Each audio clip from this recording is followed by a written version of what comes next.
This episode of Grounded in Maine is sponsored by ESG Review. ESG Review magazine is published quarterly in February, May, August, and November, and is available for free in print and digital formats. ESG Review is devoted to environmental, social, and governance strategies, technologies, and investments. ESGreview.net is updated every Wednesday with 8 new stories and is home to feature articles, news items, and more.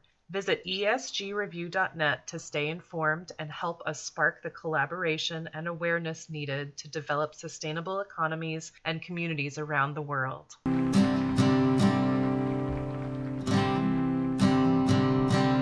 There's a place where there's no trouble, no more pain, no more struggle. Grounded in Maine podcast is an open conversation about how we show up for the world.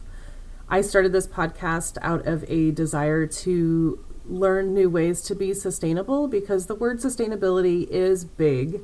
It can be overwhelming, and I just wanted to learn, different ways to try to be part of the solution and not feel like it's too late. So I am talking to people who are doing different things and learning so much. I hope that you are too. Hi there. Thank you so much for listening to Grounded in Maine today. My name is Amy Fagan, and my guest today is very special. I love talking with her so much. Her name is Philomene Cauchois. I am French. I don't speak French. She's French, and she speaks it great. So Philomene it was just so wonderful. She recently started her own podcast, and it is in French. So if you want to practice your French, go ahead and listen. And it's so soothing to listen to her voice anyway. So whether you understand it or not, you could totally listen. I'm going to tell you the name of the podcast in English because I would kill anything in French. So it is called A Touch of Creativity to Change Everything. Her podcast is about how to have a slow life, to live in a more sustainable way, as well as nourishing deep and meaningful connections with our loved ones. So it's again sort of that message of appreciating what you have and taking care of what you have and just slowing down and enjoying what is here.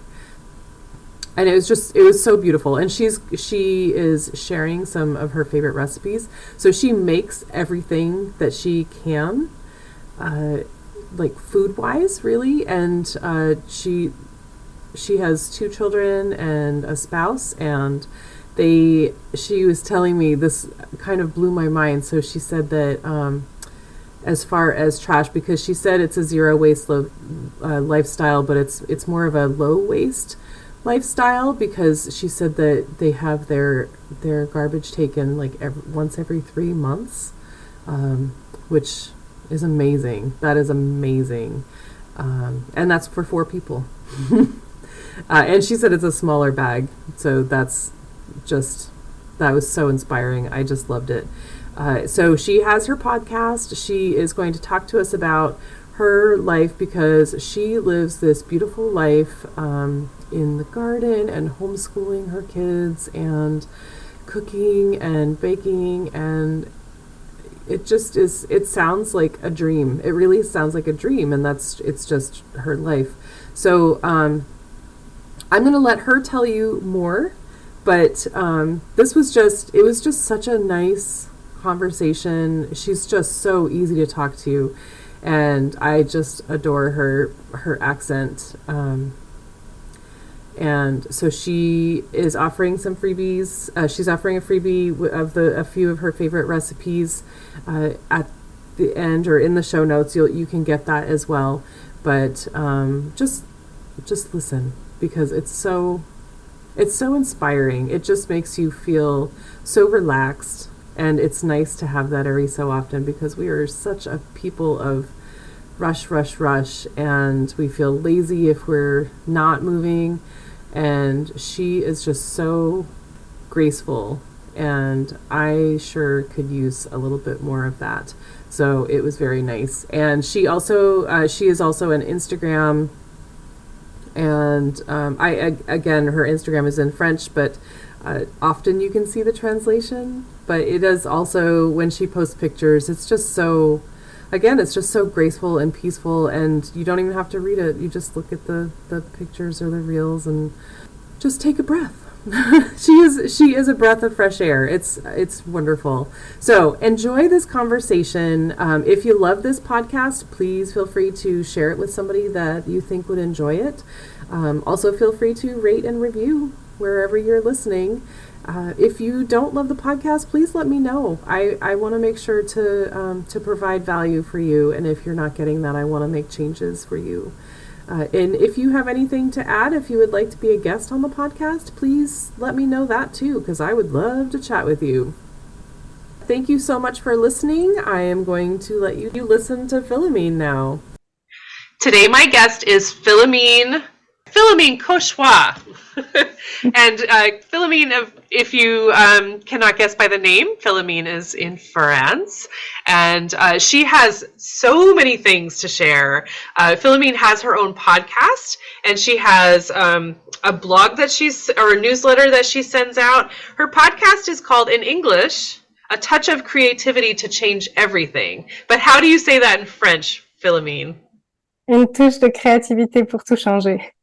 Yeah, I could never pull that off. Good job. And thank you so much for being here. Welcome to Grounded in Maine today. Oh, thank you for having me. I'm so thrilled for this conversation. We've been chatting beforehand, of course, but there's so many things that are just so inspiring to me that you do, that just the way that you are and the way that you think. You're just very mindful about a lot of things. But so Philomene has two children. Did you say two children? Yes, I have two boys. Two children, yeah. And she is married, and she homeschools her children, and they also practice no waste. Yes. Or zero waste. Zero waste, yeah. As well as so many other things. But so zero waste, I'm curious, Philomene, how did that come about? So the way it started, I think we were in California at the time. We were living in Berkeley, and there was this person who was, she wrote a book, I believe, and I had never heard of that way of living. When we were living in Berkeley, there were a lot of shoppings, like the big places where we're doing our shopping, that had bulk sections and everything, which was fairly new to us, especially in that quantity and that amount of different things that were available in bulk. So we were already buying in bulk things, and we had like the bags and everything, like fabric bags and everything to use that. But then, yeah, I found out about that book, and I heard the message about, taking things further and really trying to be intentional in not producing any waste and like not buying packaging. And that really resonated. I felt, okay, so I think it's a good thing to do to move forward. So, So I tried to look at what I was buying and just go more and more in like to the bulk sections. In Berkeley, they also collected the compost, so we didn't have that part to. Berkeley is like a very ecological city. It's great. They have so many things in place. I was living in Paris before that, and that was not the same at all. So we had done a big jump forward already, just moving into California. And then, it was just like one step after another one. We had things in place already, and then it was like becoming conscious about everything we were using and looking at what we're producing, like packaging and things like that, finding an alternative. I guess it was really, being conscious about the thing, like, and as opposed to just doing it before. the moment we realized, okay, we produce that much packaging, and then, okay, that's a lot. How can we change things? And yeah, it was one step at a time. And but again, in Berkeley, there were already so much available that it was quite easy at the time to do that transition. Mm-hmm. And then we moved back to France, and that we live in a like much smaller city. And there are options, but then you need to really make the right decisions. You know, it's not as easily offered. You need to consider what you're buying, where you're buying it from.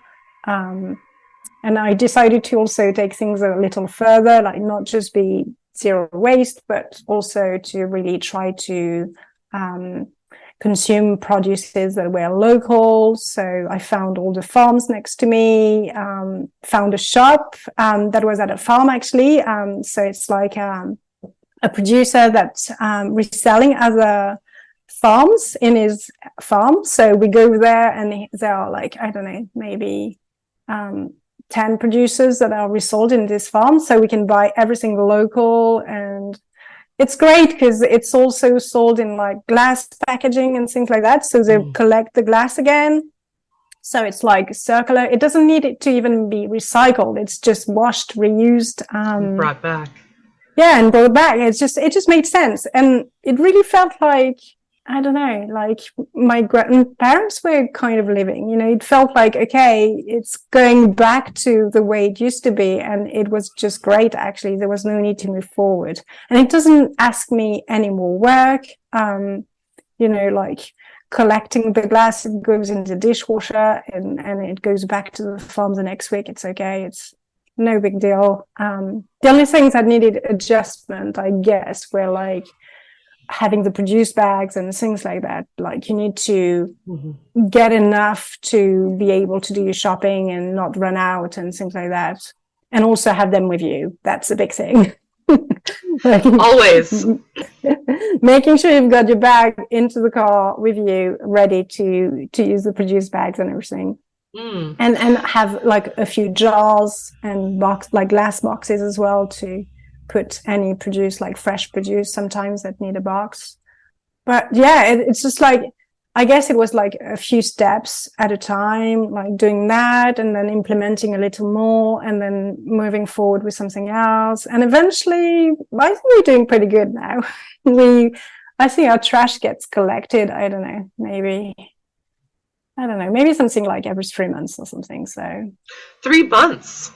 Yeah, 3 months. And we've got it's a small also trash can. So I'm pretty happy with that. So it's not zero waste completely, but really we're a family of 4. So I think it's okay. That was what struck me so much. Like, it's like for me, I could, like I was telling you, I could probably swing it myself. But having one other person would just throw that out the window. But you have 3 other people besides you, and you're managing once every 3 months having trash picked up, and it's a small bag. So that's really, really impressive to me. And it's so wonderful that you're teaching your children that.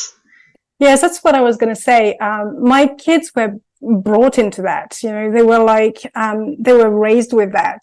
They grew up in Berkeley. They've never consumed like heavy packaging foods. Well, you know, they were brought up like eating kale, you know, Berkeley kids. So I guess it was easy. Like, I don't have that struggle to fight with them to say, oh, no, let's not eat that because, you know, it produces a lot of packaging. A lot of the time, they're just like, yeah, it doesn't taste like real food. We'd rather have like some freshly made cake or something. They actually would prefer that option. They're curious. They will try, you know, packaged food, like if we're somewhere and they don't want to be left out, obviously, but they don't not the ask same. for it. Yeah. So that makes things easier. For sure. Yeah, absolutely. I mean, and you're raising this new generation of people to carry on that message and that mindset, which is beautiful. I mean, it's so needed that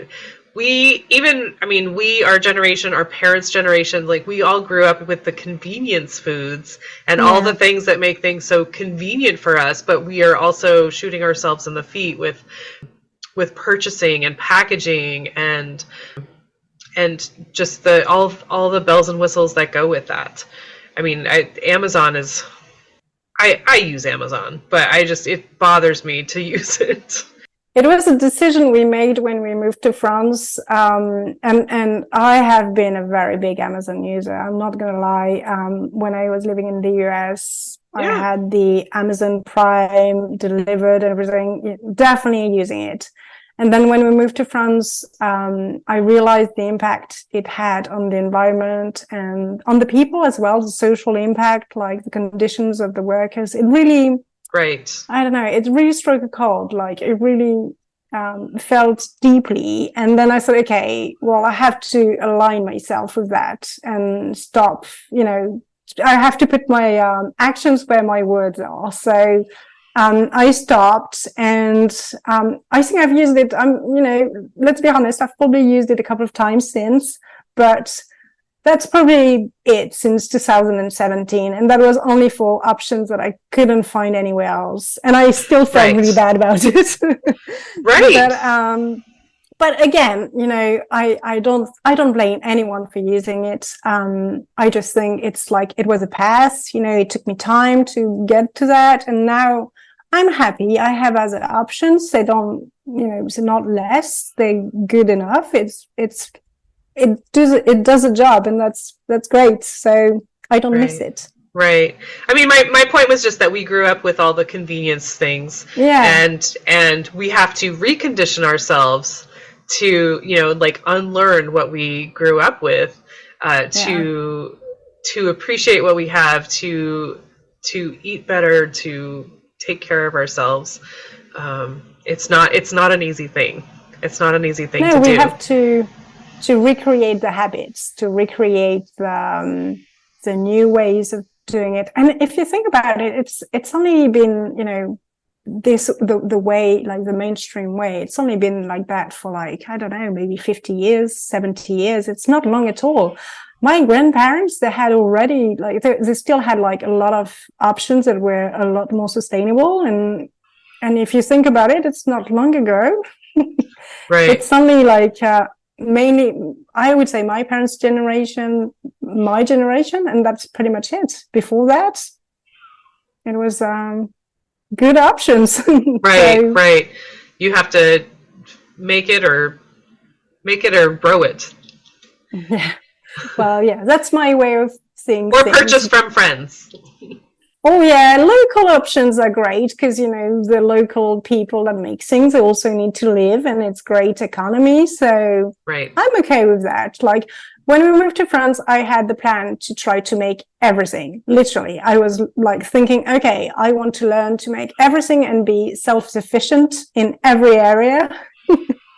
And I did learn a lot of things, and it worked for a lot of things. But eventually, I was just doing so much, and that was a lot of pressure as well. And it was good to take a step down and think, okay, well, maybe I can do everything, but maybe I don't have to do everything. That is the point. Yes. I mean, for me, it's I could probably swing a lot of things. I could probably do a lot of things. I don't want to do a lot of things. So it's good. Yeah. It's also good to support others. Exactly. If everyone's doing something, support each other.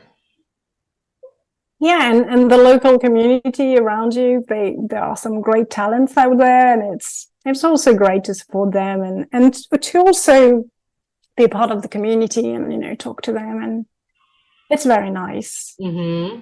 I agree 100%. Okay, so that was Zero Waste. Talk to us about the podcast, please, because I love this. And so anyone who has grown up speaking French or speaks French, her podcast is in French, so you can get a lot of good practice in. My husband is taking French. I think I told you that. He's not taking French. He's learning French through an app. And I think I showed him one of your posts, and I was like, what does she say? And he's like, I have no idea. Because it was just a lot faster than doing one word at a time. Yeah, so I don't speak very fast, I believe, in French. I know one of my friends she's teaching French in a podcast actually, and she's recommending my podcast to her students because apparently it's good practice. So if your husband wants to try. But yeah, basically it started with a conversation with friends. She was saying like, oh, you know, you try so many things, you always have ideas, like creative ways of putting things together and making it sound fun. Like, why don't you want to share it to more other people? You know, like it's just us and it seems a bit unfair. And she was like, okay, how could you get your message out? And I wasn't too sure because I do listen to a lot of podcasts, but then I felt really conscious and shy about talking, you know, live and like be there, like my voice. I can listen to others, but I was thinking, no way, I can't talk Absolutely. myself. Yeah, I get tired of hearing myself talk. Absolutely. So that was a big jump, but eventually she was like, oh, go on, do your podcast. And kind of as a dare, I just recorded one with my phone microphone and I just put it out and I got such great feedback from it. So it was very encouraging and decided to carry on. So basically in the subjects I'm covering in there are probably all linked to lifestyle, like slow lifestyle, and how to live a fun life, which is also eco-conscious, I guess, like to find a good alternative, like that impact positively the environment or also the people around you, because it's another subject that I touch. But not necessarily, you know, making the sacrifice of, you know, doing something that feels terrible to you or, Right. You know, like finding the options that are also fun and sustainable and the one that impact positively the people around you and you also. Right. That's right. the fun part. Yeah, it goes all hand in hand, really, you know, taking care of yourself, taking care of the community around you, taking care of the environment. It all works together, which is great. Right. And so you are finding ways to create fun, like to make sustainability fun and enjoy what you're doing and your environment and stuff like that, which I think is so important because so we were talking about doing all the things, like, you know, completely doing it, you know, making everything, and how you could totally do it. You would hate it after a while. Like, it's just, honestly, it's not a super sustainable thing because you would hate it and you would just dread getting up in the morning. Yeah. Unless you made it fun, if you make it a game or something like that. And speaking of creativity, anyone who's watching this on YouTube, look at Philomene's background because she did that and it's insanely pretty. So did you draw it on your wall? Is that your wall? Yeah, it's my wall. I painted it and then I drew on it. Well, actually, I'm lying. My dad painted it and then I went with my markers and my paint and I doodle all over it and I sent him a picture and I'm like, I'm sorry, you see, I'm 10 again and I'm still doodling on my wall. I'm 10 again? So your dad painted the wall white and it's like a beige, but yeah, he painted it and then he went away and then I scribbled everywhere. And you fixed it. He wasn't upset. He said it was funny, so I'm happy. It's beautiful. It's beautiful. I mean, you just made it such a fun space. Such a nice space to be in. We have so we've got a very old house. It was built in like 1850. So it's been like renovated and everything. But it could also have this very old dark vibe if we weren't vigilant. So I was trying to be conscious about, like keeping the old vibe, but making it also, lively and creative and fun. Right. Well, you need it to be a place. This is your office, I assume, and so you need it to be a It's my place where you workshop. feel comfortable and Yeah, creative. exactly. Where everything can spark. Absolutely. So, all right, and then so you touched on slow food really quickly, but talk to us about slow food because I'm totally into this. So there are a few principles. So I think when we went towards zero waste, we started to make pretty much everything from scratch. It's been a journey, though. We started to make everything from scratch, but then we were still having the same food habits. So I was trying to make alternative of what we were buying, like cooking them. And then eventually we moved away from that. I did a few courses about food and whole grain and all sorts of things, and then it kind of changed my vision of how to feed myself. I was also very much into like fermentation food, so I did also like experiment with that a bit, and so yeah, like everything added up, and basically now I guess we have a quite alternative way of eating. So we try to eat everything whole grain. So it just tastes so much better. Oh, so much better, and it's also more nutritious. Like you feel more filled, basically. Yeah. But it requires like organization, because like a lot of the grains you need to soak them the night before and things like that. It doesn't take necessarily much more time because I soak them at night, and then the next day I put them on cooking, and then I go do something else, which is have okay. to plan ahead. Yeah, it's the organization that needs to be a bit more, But I have options. If I'm late, that happens. I have, like other ways of cooking, like quinoa is like a last minute thing. And so I have like the regular, food that take a long time, and the ideal food. And then there's the reality sometimes when it's like, well, let's wrap up something in 15 minutes. And another thing that we tried to reduce was sugar. I think I had a big dependency on sugar. Let's be honest. I loved sugar for a long time. I 100% have that. Yeah. So it was tough for me. It was really tough. But then my husband started to have a pre-diabetes type 2. So it's not that bad, it's like something that he has, and, you have to be vigilant because it can go full diabetes, but then if you're vigilant, it can stay in the pre-stage forever. So, right.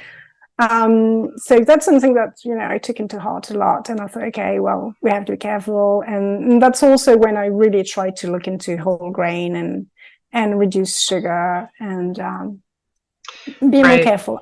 I guess I was a bit already because of the kids, because I didn't want them to grow in so much sugar as I did. Sure. But then that definitely took me to the next stage of like, okay, like what are the alternative? Right. Well, and so whole grains, Philomene, they taste better and they're better for you, but part of why they're better for you is they take longer to process, right, in the body? Yeah. And so that's really, really good. Yeah. So not fast sugar. The body, like it just takes time for it to process it, to break down the protein, the fibers and everything. So yeah, definitely. And I can tell the difference now because our food is so much whole grain that, when we go out, we don't pay attention to what we eat. We just have regular food. And then if I have regular pasta, I can tell. Like I get the rush straight away afterwards, and then I feel a bit low. A bit later on. So yeah, you do notice differences once it's in a regular way for everything. Actually, once you change your habits, then you start to notice whatever you were doing before, like the changes. I love that whole slow food movement thing. I mean, there's a lot of talk of that here in the States as well. I follow a slow food Instagram page, and it's just, it's so inspiring, and I love I love feeling like I'm kind of a rebel in that, because we've been accustomed to the convenience, and so slow food, it feels like a big change, but it's really not. I mean, I haven't bought cake mix in years, and I have everything here. Like, you buy a cake mix, you still have to put eggs and oil and stuff in it, so why not just use flour and cocoa powder? At some point, when the kids were younger, I was making the premix. So I had jars, and I was making like all the mixes, and then I needed to just add eggs and oil, and then there was like my pre-made mix instantly. And I didn't have to pay the price and the packaging, so it was all working out. Right. I do that for pancakes. You can do it for a lot of things. Like once we went on holidays, and I had planned all the meals like that. I had put the risotto jars with like all the dried mushrooms and everything. I had planned everything. I think, my husband was probably a bit scared about it. Like, he was like, what? That's just so weird. You've just prepared everything dried. I was like, well, you'll see. Like, then we're on holidays, and you just relax. You just add water, and that's it. You let it cook. Absolutely. That's awesome. Yeah, there are ways to save time, and then there are also other options that don't necessarily take a lot of time to cook. And then what I do is usually when I have time, and when also I have the produce, like during the summer and things like that, when I harvest a lot, I try to make a lot of things. So like I will fermentate a lot of food then, and then all of these are like options for the winter, and I don't need to do anything. So I can't count how many winter's lunches we've had when it was like rice and then an egg, and then we would just open a jar of sauerkraut that I had made like the previous summer, or and then it's just like an easy option. It's just ready. And it's full of nutrients and, probiotics and everything. So all working out. Right. Absolutely. And the egg adds your protein.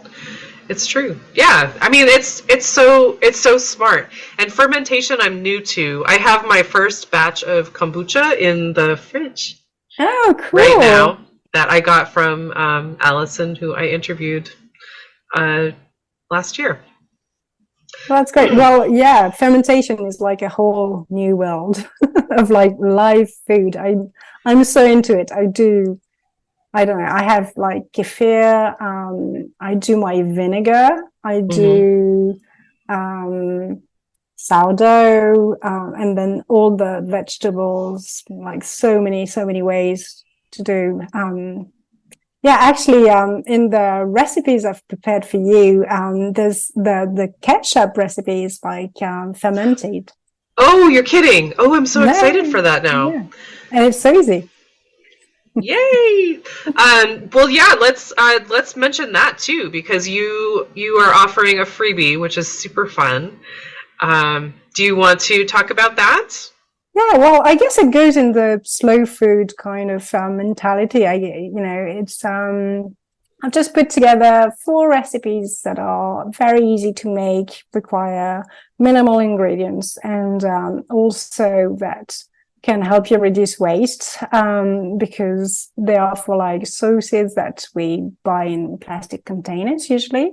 So I've put the ketchup recipes, which is like a fermentation recipe, but it takes a bit more time, but not to make it actually, just because the fermentation takes like 3 weeks. So you do a first step, and then you have a 5-minute steps afterwards to finish it off.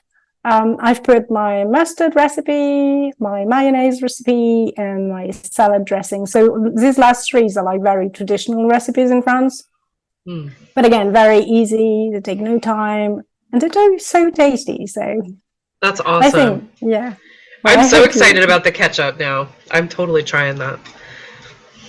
And you had told me, and so we were talking beforehand about that as well. And so I was saying that, so since we're talking about food, I love talking about food, that I've tried making mayonnaise before, and I made it for a while. My husband eats a lot of sandwiches, and so, mayonnaise is something that you just, if you're making it fresh, you have to make it often. Because you said it's like a 3-day, it's good for about 3 days.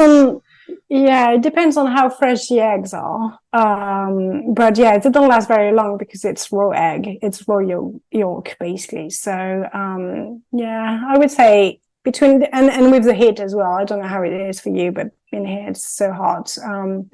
Like right now, if you take the mayonnaise out for like a lunch, you probably can't put it back in the fridge because it's just too hot. But then like in regular weather, I would say like 2-3 days, probably. You can smell, like usually, food is, if you can smell, then usually it's done. It's your hint. Right. It tells you. But so I was saying that I've made mayonnaise before. I made it for a little while. Sometimes it comes out loose, but you were saying that it's probably like a it's a proportion thing, or the oil. There's a trick for the mayonnaise to work. One is the mustard amount needs to be the same amount or plus. It can be more, but it shouldn't be less than the amount of egg yolk. So if you're following a recipe, usually it would say like 1 teaspoon of mustard or something. And then if your egg is like a bigger egg and then your yolk is bigger, then it should be more mustard. That's a key. And then you mix that well. And then the second key to succeed your mayonnaise is that you need to go very slowly with the oil whilst you whisk it. And you add the speed to your whisk as you pour the oil. But it needs to be like a slow drip as you pour in. Because if you go too fast, then the emulsion doesn't pick up and it's just like the oil and the egg separate. That's probably where I messed up. I mean, I probably didn't add enough mustard also, but it's probably just, I feel like I almost put the oil in first and then put the blender in. Don't do that. No, because you're basically creating an emulsion, so it needs to add up, to build up as you do it. It's like a chemical reaction, I guess. Wow. That's good information. I will remember that now. Well, try it and let me know. I think it's all just like convenience and instant gratification for at least Americans. I think everything. If your oil's not going to end up there, just put it there, and not just drizzle it in. But or that's my mindset anyway. It's going to end up there. I might as well just put it. But thank you so much. I feel like in this instance, it makes a difference. For a lot of other things, I just pour everything together. Right. I learned a big lesson today already. Many, many lessons, but this was a big one because I could not figure out why sometimes it was loose. And I'm sure that was it now. Is there anything else that I needed to touch on that I neglected to? You sent a link, right? So I've sent you a link, but also if you go on creativitytochangeeverything.com, then it will redirect you. At some point I will figure that out, but for now I've just redirected it to the French website, and it should be all translated in English. And then there's a link where you can find the free recipes. It just says on the menu, free zero waste recipes, I believe. Then you click on there and then you can download the guide, and then you can subscribe. You can either subscribe, if you download the guide, then you will subscribe to the newsletter. And then if you want not to just go for the newsletter, then there's also a link there, and then you don't get the recipes. My newsletter is like basically about once a week, and I touch on similar subject to my podcast, like so that will be mainly, slowing down your rhythm, feeling in touch with yourself, taking care of yourself. I also put quite a strong importance in really making a positive impact in others' life and elders' life also, because it's a dear subject of mine. But yeah, I'm like trying to be more sustainable, like thinking of the actions, reducing like the meat inputs that you have in your diet. That's something I touch on as well, because I know my audience can struggle with that. Like reducing meat can be difficult. I understand. I've been there as well. So I try to share what I've done on that subject. And also I give like recipes or just like ideas of what to do to be creative and just, like take a break and just do something fun for you, and also do something fun, but keep in mind your impact on the environment. So like the activities I suggest are like mindful of the environment as well. I think it would also be fun, and maybe you do this. I haven't, because your Instagram is in French. I can't read it a lot, but no, if you did like translate tips here and there to like something to try to add some creativity to what you're doing, like that would be really fun, because you are super, it just pours through you, the creativity. It's beautiful, but some of us are lacking in that area. I'm pointing at myself, and maybe need some pointers or some direction in that. But small things that but like, I mean, just like the way that you talk so much about appreciation and respect for what's around you. I think that's a really big one. That's a big one for me. I think I was telling you that's something that I'm working on, to just find awe in the world around me and in my life, and to appreciate what is around me. But I think that you do that naturally, and I think I don't know if it's natural. I think it's something I also learned to do. Journaling really helped me with that. Like to put like to sit down and look at what I'm really grateful for, like every day, and that did help. And then after a while of practicing that, then you go outside and you can see the gratitude like straight away.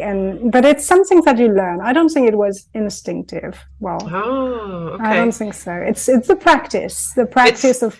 Okay, it seems very natural right now, at least. I guess it's because you've been working really hard on it, working for a long time. Yeah, when you make sure you show up and you do it, then eventually it becomes a habit, and then eventually it's natural. But no, I don't think it was very natural at some point. Like, when I was living in Paris or in London, I don't think I was very grateful at all.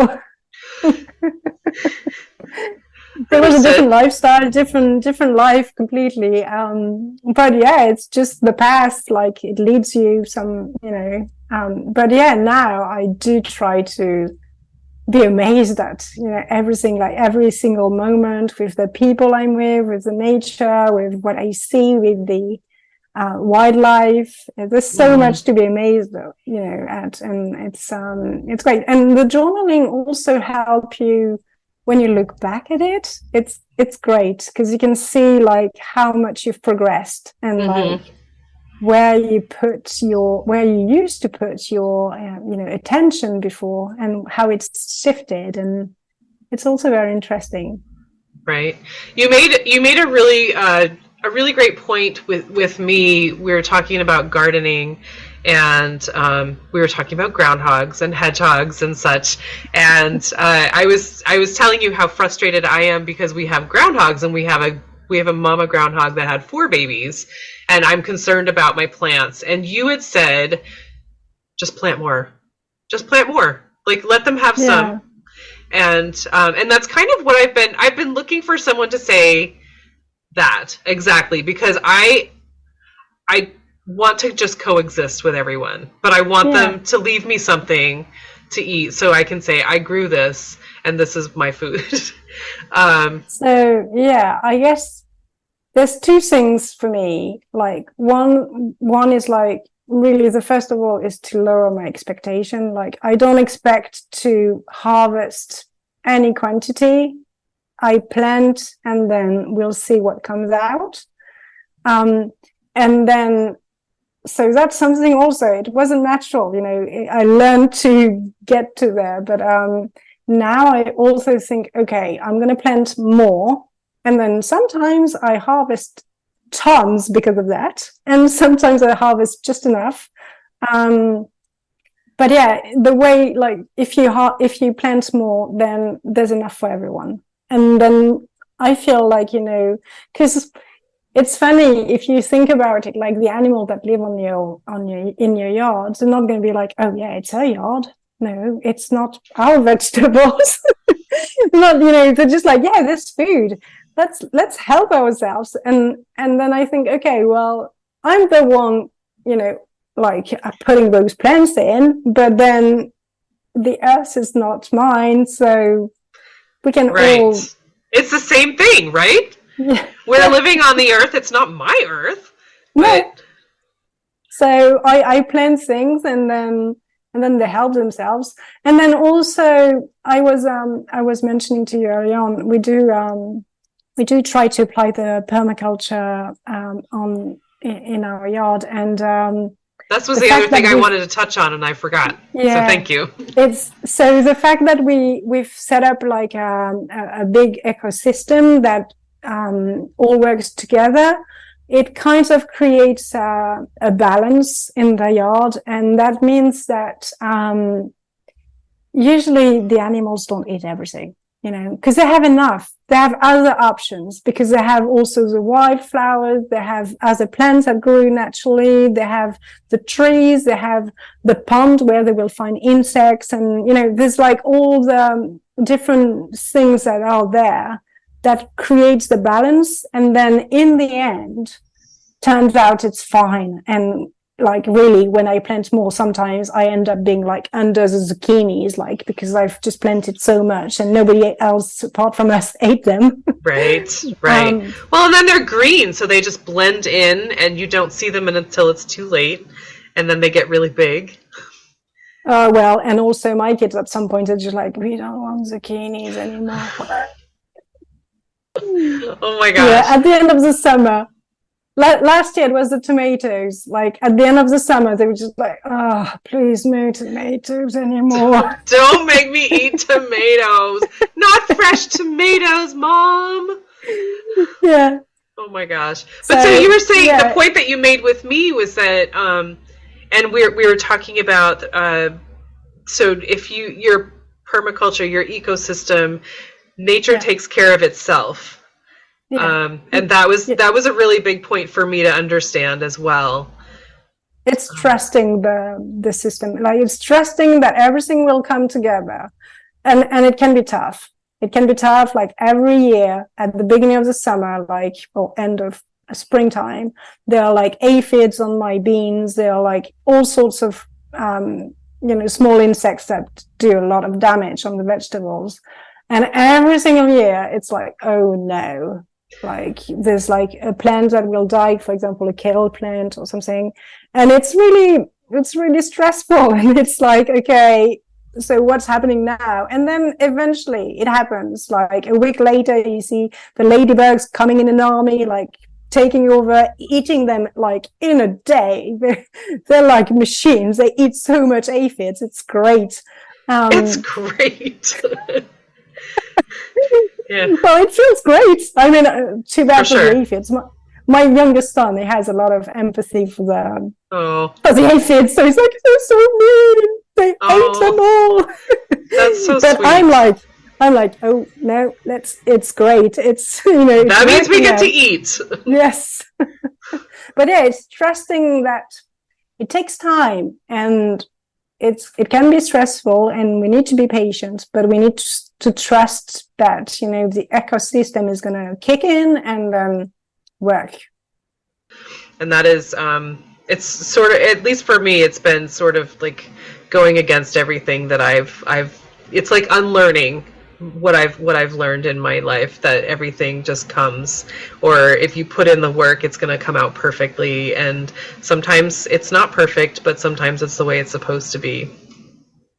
Yeah, and I think in the garden or everywhere else the same. Like sometimes you put the work into it and you don't get the success you expected, but then you do some tweaks, you learn from it, you try something else. It's all an experiment. You're going to try something else. You're going to put I was mentioning to you earlier, we had some really issues with snails and slugs the first couple of years we moved here, and they were eating everything, and it was so devastating.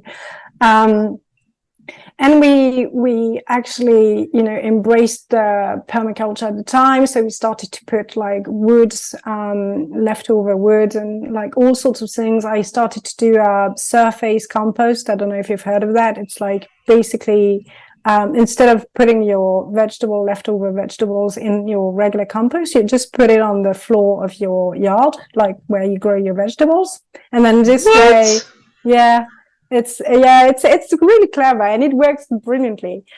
This way, the slugs that just come in, and because slugs, they don't like fresh vegetables, they just eat that because there's nothing else. But really, what they want is like something that is a bit, garbagey vegetables, like something that it's already broken down. Yeah, it's already broken down. So if you put your compost on the surface, then they will go in that, like eat that instead of your fresh vegetables. Oh. That was so clever, and it really worked. So we started to do all of that, and because by the wood also needs to be decomposed a bit before it works. So the first year it wasn't so efficient. So we did all these steps, and it really worked. And then that's it. And now no snails, no slugs, or I have a few, but then the chickens are happy about that. So. Oh my gosh, surface compost! I just wrote that down. That's gonna be my new thing. Very cool. I know that about the broken down foods because I have a worm compost in my house. So no carrots. They don't like carrots because they're too hard to process. Because they like them to be broken down as well. Yeah. So they love the old cucumber slices. Like when you only use half of a cucumber, I slice off a slice of it, and then the rest of it is fresh, and they love that slimy old outside one. Oh yeah, because it's easier it's full of water, I guess. So right. That's excellent. Oh my gosh. This is just like full of wisdom, Philomene. Oh my goodness. I love this. I love it so much. Thank you so much for being here. So I do need to ask you what the word sustainability means to you. So that's a tough one for me. I guess it's having a low impact on the earth, like trying to not use so much, I guess. Trying to, or like also, I think it would be okay to use some of it, but then it has to be given back. It has to be a virtuous circle. Like to me, sustainable is not something that is just using, it's something that gets back. It's like, I don't know. No, but, that's so perfect. It's like it's a circle. Yeah, I think so. I think it's okay to consume something, but you need to give it back. Yeah. Ooh, I love that. And then I just to wrap things up, how can people find you or follow you? I know you're on Instagram, but you also have your newsletter and website. Yeah, my website. creativity-to-change-everything.com. The Instagram, it's linked on the website as well. At the moment, it's all in French. I'm considering translating as well, or maybe doing a second one might be easier, actually, just in English, because I write a lot. Well, I'm talkative, so I write a lot, I talk a lot. So maybe I'll do a different one. So let me know if you want to follow me on Instagram, drop me an email, and then that will motivate me to do a second one in English. If the demand is there. Yeah, exactly. I don't really want to translate everything. Like, I don't know. It doesn't take much time, but it's still something that I need to do. on top of it. So if no one reads it, then button you can click to say just translate everything, and then it'd be really cool if your newsletter was like, in French, and then you were able to just add in the English for the people that don't speak French. Now, so my newsletter is going to be all translated. So it's funny because I don't really say exactly the same thing in French and English. The message is going to be the same. I'm the same person, but I tend to phrase things differently. I don't know why, but someone suggested that, like, just do a translation button on your website and it's going to be automatic. And I was like, no, because I don't think I would express things the same way. Mm-hmm. So I'd rather translate it. And in Instagram, it couldn't really work because I don't know if you've seen, but I do a lot of carousels and like also reels, and I write in them. So they're so beautiful. They're beautiful. Thank you. But yeah, it wouldn't work. I think it needs to be done like fully in both languages. My previous business was all bilingual, so I'm okay. I can do that again. And yeah, I'm also putting together, so at the moment it's only in French, but a membership to take things further with me, and like, so I can help people take all these steps in their lives as well, and like show them how to be really creative and have fun with their sustainable life. Right? Oh my goodness. So folks, if you can follow, even whether you speak French or not, follow her on Instagram, because her posts are so like graceful and beautiful, and it just is it's just like this breath of fresh air. Like you see all this activity and everything, and then Philomene's posts are just like this slowdown, and it's exactly it like tells me so much of who you are, and it reflects that so much. And I don't speak French, but I love I just love the way that I feel, whether I speak it or understand it or not, is enough for me right now. Oh, thank you. Just to be like, you're like, oh, that's really nice. It's like a sigh.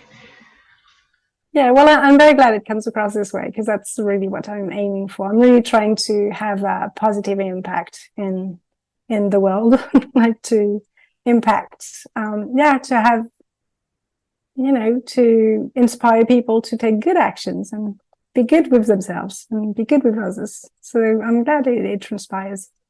Yes. Oh my gosh. Well, thank you so much for being here today. I'm so grateful for your message, and I love everything about it. I want to join your membership. I need that slowdown. I want that in my life. But thank you again for so much for being here. I'm looking forward to checking out your podcast. Yes. So yeah, in French for now though.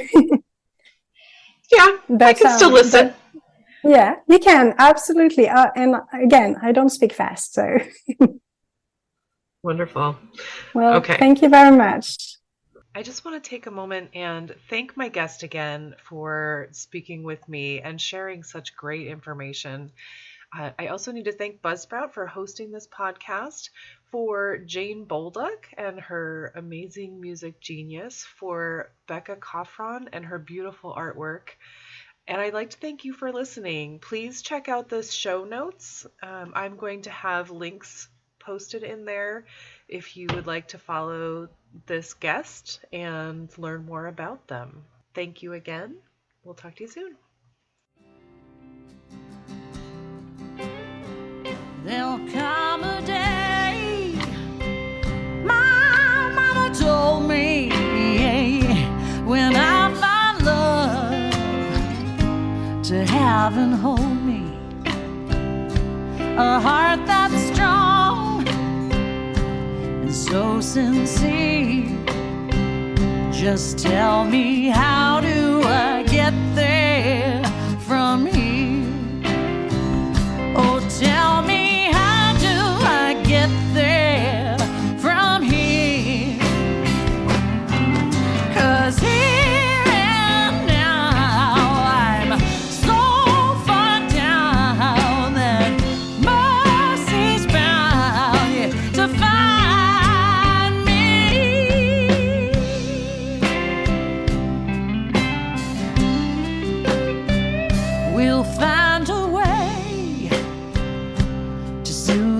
sickness will heal the hate with sweet forgiveness. Wages of war will disappear. Just tell me, how do I get there from here? I wonder, how do I get there from here? Yeah, 'cause here now I'm so far down, and mercy's bound, yeah, to find me.